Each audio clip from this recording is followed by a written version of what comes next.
Hello everyone, स्वागत है आपका अपने यूट्यूब चैनल एजुकेशन क्लासेस में।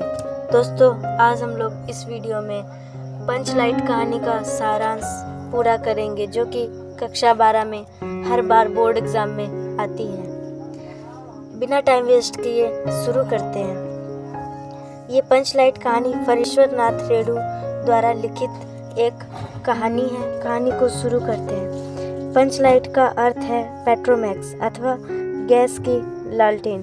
गुरु जी द्वारा लिखित इस कहानी में ग्रामीण जीवन का वास्तविक चित्र खींचा गया है।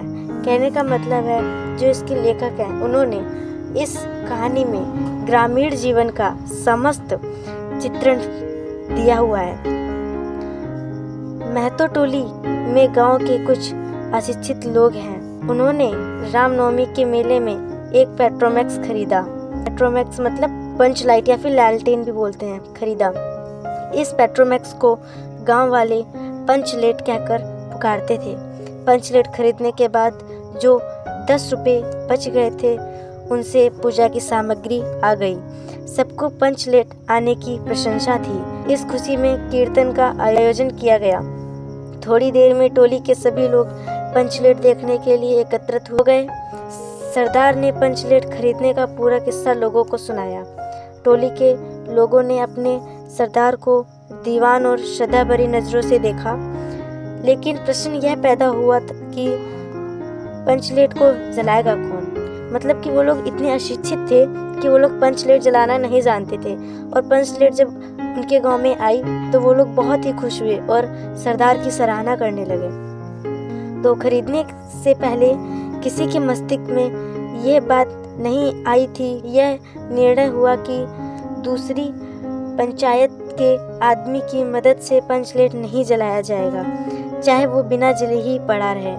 आज किसी ने अपने घर में डिबरी यानी डिबिया भी नहीं जलाई थी, दिया बोल सकते हैं, नहीं जलाई थी। पंचलेट के ना जलने से पंचों के चेहरे उतर गए। राजपूत टोली के लोग उनका मजाक बनाने लगे, लेकिन सबने धैर्यपूर्वक उस मजाक को सहन किया।